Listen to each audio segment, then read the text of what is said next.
G'day folks, Ian from Water Matching. Monday, Labor Day. It's Labor Day, Mick. Public holiday, brother. Yeah, woo.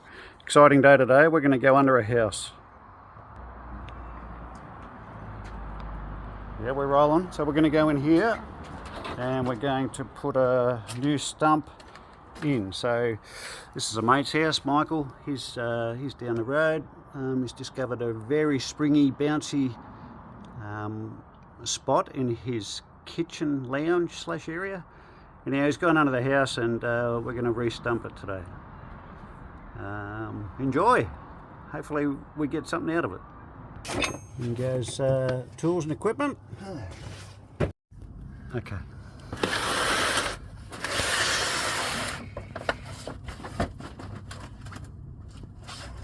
Alright. Yeah, that sled is awesome and the cardboard is awesome. It's made it so much easier, simpler, comfortable.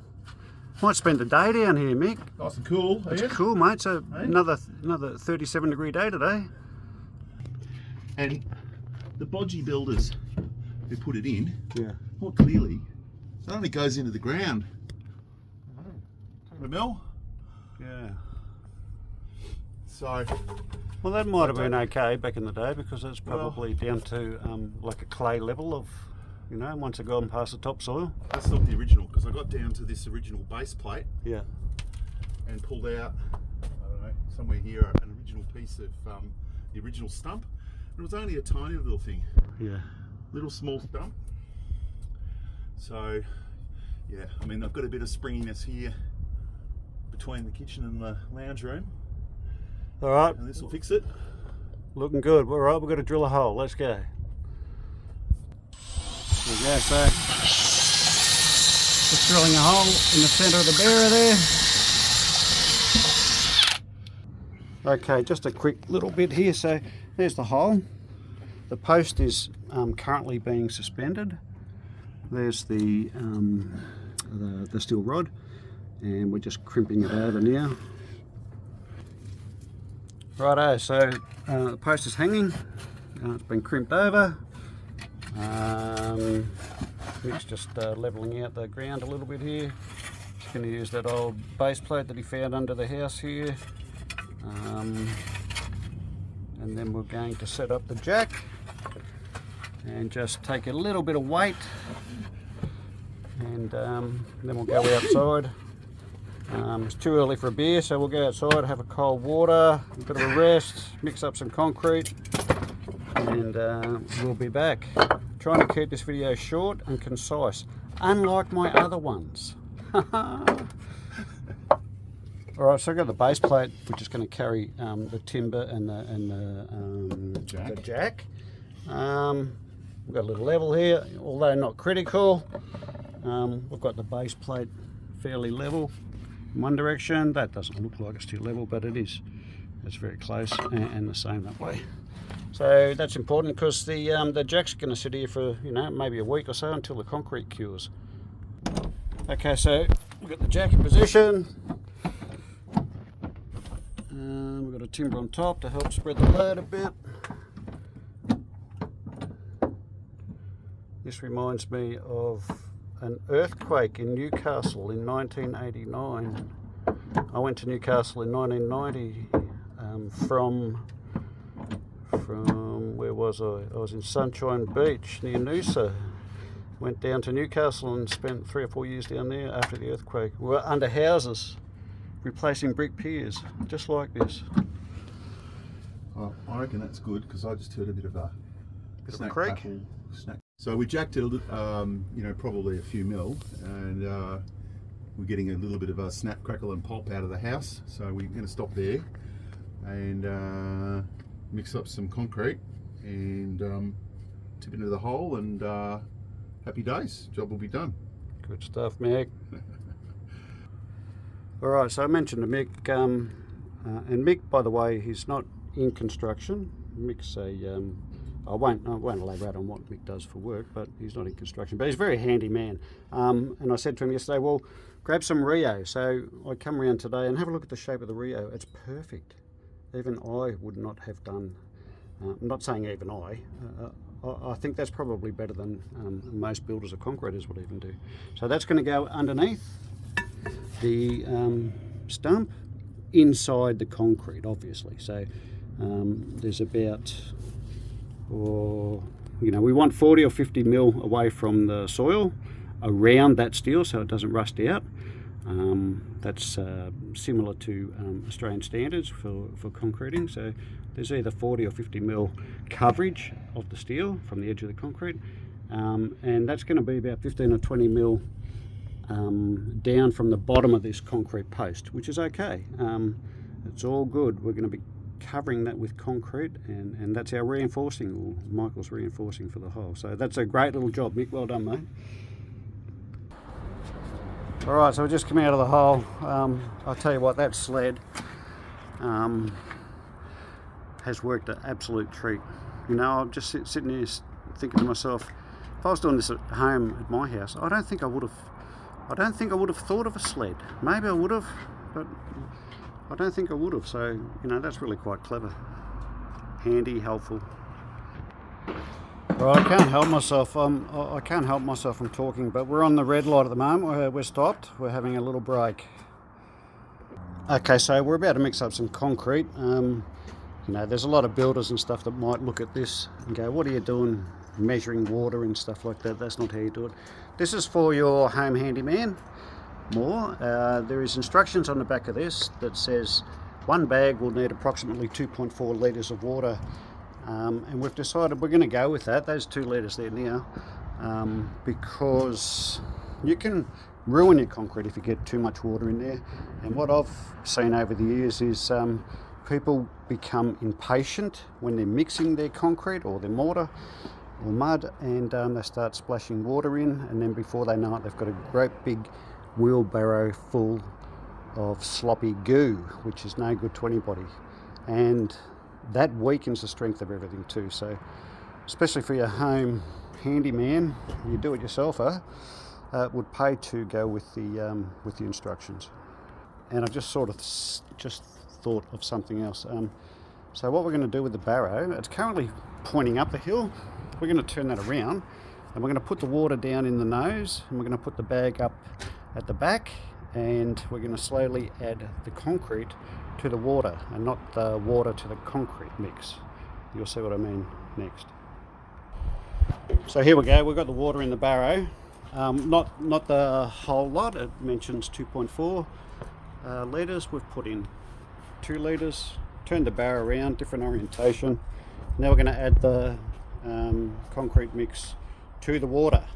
This should go quite smoothly and nicely. And we're just going to add it to it slowly, so it helps you mix it. That's good, Mick. So what we've got is the water down here, the dry concrete mix up the back, and just as an example, we can now, I'm holding the phone obviously, we can now start pulling this in and mixing it up, and not rushing too much. Once again, this is for your home handyman. We'll just get that in, swirl it around, and then we'll end up with a nice big lump of concrete. Mick's just showing us it's a black glove job. Nitro gloves. Yeah, so this will mix quite easily and quite well.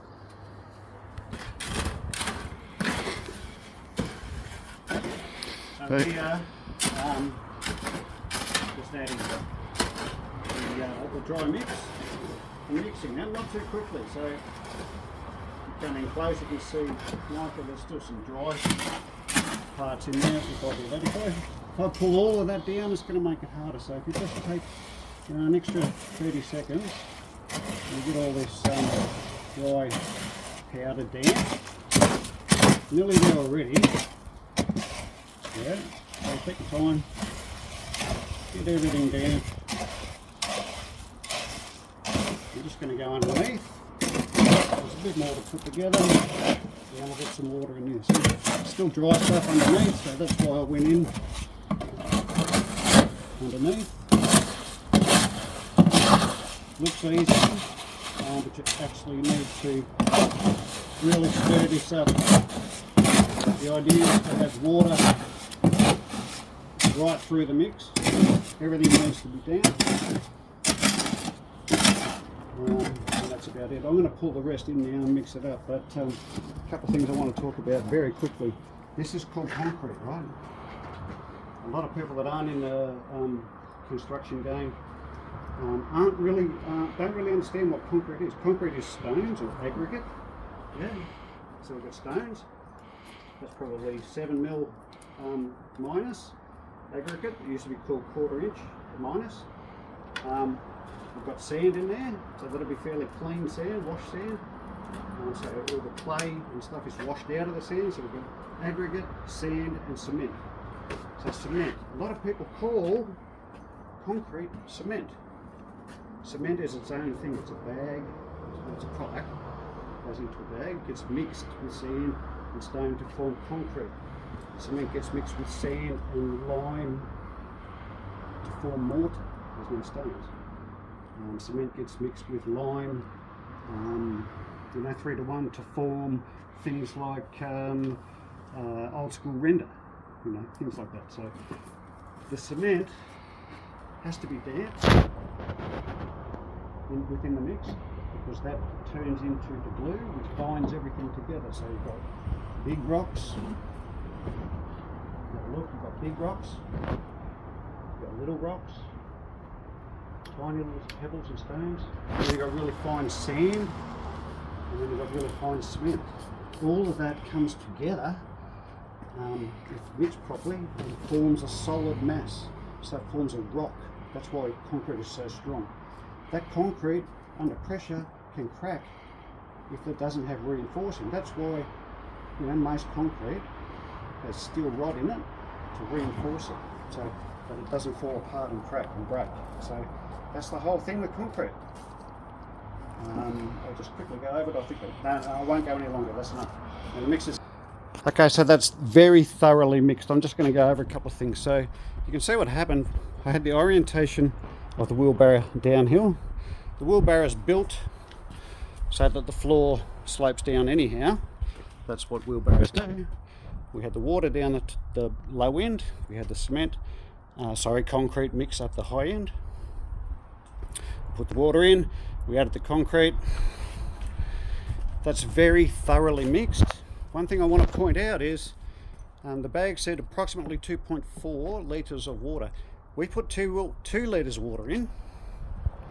There's the 0.4 remaining. This is why I was speaking about earlier on. You don't put all the water in. You do need to follow the instructions. You don't have to have all of the water in, because the drier this is, the stronger it's going to be. You add more water and more water, you're weakening that rock. You're going to turn that rock from really solid hard granite into really weak sort of limestone if you add too much water. I think you get the message. Just to finish talking about the dampness or the dryness of the concrete, you hear a term that concrete is workable. Yeah, it's workable. It's not too wet, and it's not so dry that I can't work with it. So that's a nice workable consistency.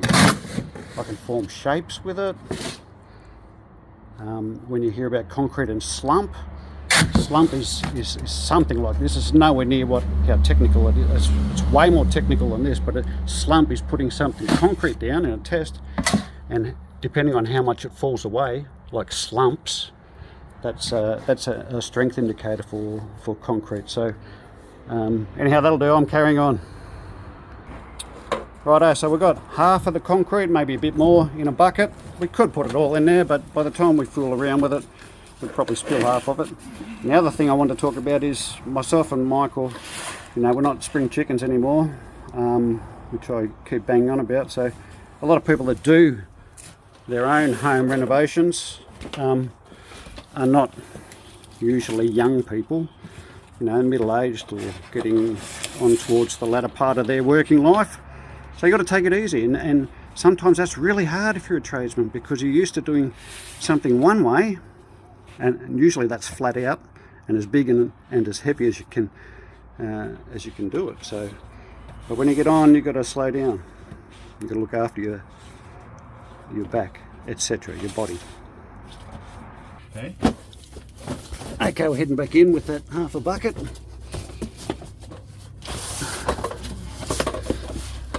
And we're going to pour that in a hole. I might just stay here, there's no need for me to go any further. So Ian, the Rio, yeah. what do we, how do we suspend that off the bottom of the hole? That's a good question. Normally they'd have a bar chair or a chair or something. Mate, without the concrete the way it is, we're just going to pour our concrete in and we're going to put the Rio in later. Alright. It won't sink to the bottom, no way, man.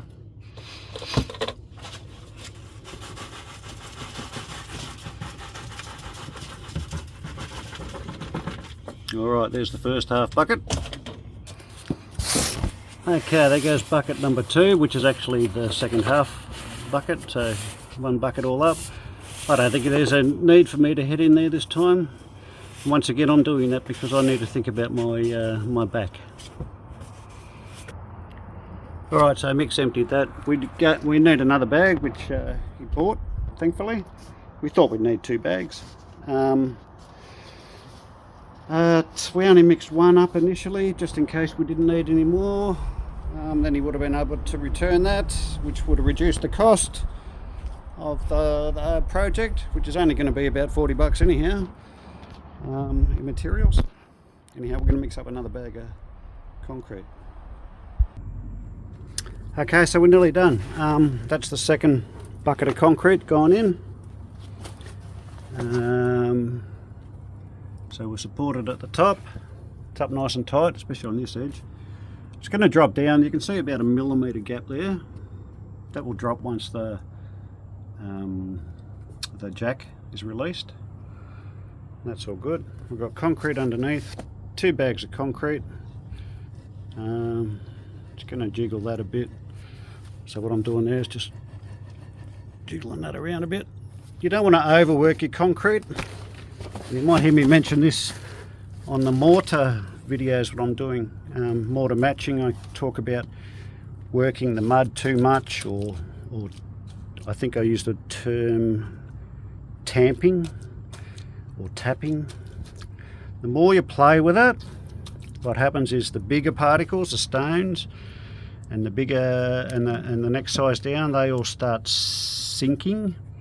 And what rises to the top is just, you know, the really fine sand and just, you know, cement, which is the binder, the glue. So you don't want to play with it too much. You just want to make sure it's in there. You know, as I said, you don't play with it. I've tamped it down. In a big concrete pour, say a slab, you know, they go around with these big mechanical, they're called vibrators. Yeah, I'll just leave that there. And they vibrate the concrete, and any bubbles of air, etc., rise to the surface. But in this situation, we don't need to do that. I've tamped it, I've wiggled the post around a bit. There's plenty of concrete underneath that. We've got the Rio in there. Last thing to do is just check it for plumb with Mick's little level. So we'll have a look at it for plumb. So I haven't hardly played with that. That can come over about 3 or 4 mil at the bottom towards the right. And then this other one, which I hope I've been recording. I think I just, anyhow, I think I accidentally hit stop. Anyhow, this will be a follow-up video. So we're plumbing that direction, plumbing the other direction. That's it, we're done. Happy days. Happy days. Now, if it was only 4 o'clock in the afternoon, we could go outside and have a beer, but it's still before midday, I think. Anyhow, catch you next time, guys. Ciao.